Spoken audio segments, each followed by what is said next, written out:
एक लड़की की शारीरिक ज़रूरत संभोग से पूरी होती है और एक सुखद संभोग उसके स्त्रीत्व की पूर्ति करता है। यह दिमाग में ऐसे केमिकल निकालने में मदद करता है जिससे वह पूर्ण महसूस करती है। मैंने भी इस बात को महसूस किया है और यह सत्य है। जब मैं कॉलेज में थी तो नई नई फिल्में और इंटरनेट पर लेख पढ़ती थी, जिससे मुझे यह समझ आया कि स्त्री और पुरुष दोनों की शारीरिक ज़रूरतें होती हैं। स्त्री की ज़रूरत को पूरा करने के लिए पुरुष की आवश्यकता होती है और पुरुष को स्त्री की। एक दूसरे की ज़रूरत को पूर्ण करने में कोई गलत बात नहीं है, लेकिन वहीं दूसरी तरफ हमारे ग्रंथ और माता पिता इस बात के खिलाफ थे। उनका कहना था कि शादी से पहले यह सब गलत है। मुझे यह समझ नहीं आया और मुझे खुद यह सब फिजूल की बातें लगती थीं। मैंने एक समय अपने बॉयफ्रेंड के साथ एक नई शुरुआत की और अपनी सहमति से हमने संभोग का अनुभव किया। वह एहसास जादुई था, जैसे शरीर में एक नई ऊर्जा का संचार हो रहा हो। मुझे लगा कि यह एक शारीरिक ज़रूरत है जिसे पूरा करना ज़रूरी है। लेकिन कुछ समय बाद हमारा रिश्ता टूट गया। ब्रेकअप के बाद मैं एक और व्यक्ति के साथ जुड़ गई। हमारे बीच शारीरिक संबंध बने, लेकिन शादी संभव नहीं थी। समय बीतता गया और मेरी शादी की उम्र हो गई। माता पिता ने एक अच्छा लड़का ढूंढा और हमारी शादी हो गई। शुरुआती दिनों में सब कुछ ठीक था। हमारा रिश्ता शारीरिक और भावनात्मक दोनों रूप से अच्छा लग रहा था। लेकिन धीरे धीरे मेरा मन संभोग से हटने लगा।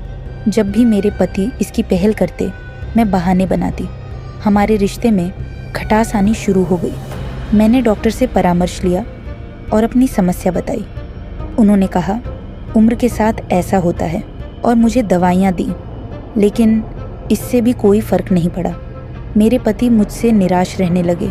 उन्होंने मुझसे कहा, तुम पत्नी होते हुए भी मेरी शारीरिक ज़रूरत पूरी नहीं कर पा रही हो। ऐसे में हमारे साथ रहने का कोई मतलब नहीं है। यह सुनकर मैं अंदर से टूट गई। मैंने उनसे कुछ समय मांगा और अपने आप को संभालने के लिए ऋषिकेश चली गई। वहाँ मेरी मुलाकात गुरु माँ से हुई। मैंने उन्हें अपनी समस्या बताई। उन्होंने मुझसे पूछा, शादी से पहले कितने पुरुषों के साथ संबंध बनाए हैं। मैं हैरान थी, लेकिन सच बोल दिया। गुरु माँ ने कहा, जब कोई स्त्री किसी पुरुष के साथ संबंध बनाती है तो उसकी यादें उसके शरीर और मन में बस जाती है। यदि यही संबंध कई पुरुषों के साथ हो तो शरीर और मन भ्रमित हो जाते हैं। इससे शारीरिक और भावनात्मक जुड़ाव में कमी आ जाती है। यही कारण है कि शादी से पहले के संबंध शादीशुदा जिंदगी पर गहरा असर डाल सकते हैं। उनकी बातों ने मेरी आंखें खोल दी। मुझे समझ आया कि क्यों हमारे बुजुर्ग शादी के बाद ही संबंध बनाने की सलाह देते हैं। आज कई लड़कियां शादी से पहले यह सब करती हैं, बिना इसके दुष्प्रभाव को समझे। यह मज़ा क्षणिक होता है, लेकिन इसका असर शादीशुदा जिंदगी को बर्बाद कर सकता है। मैंने अपनी गलतियों से सबक लिया। अब मैं अपनी कहानी हर किसी से साझा करना चाहती हूँ ताकि वे मेरी तरह गलती न करें। शादी से पहले संबंध बनाने के निर्णय को सोच समझ कर लें। यह केवल आपकी नहीं, बल्कि आपके जीवन साथी और रिश्ते की नींव पर भी असर डालता है।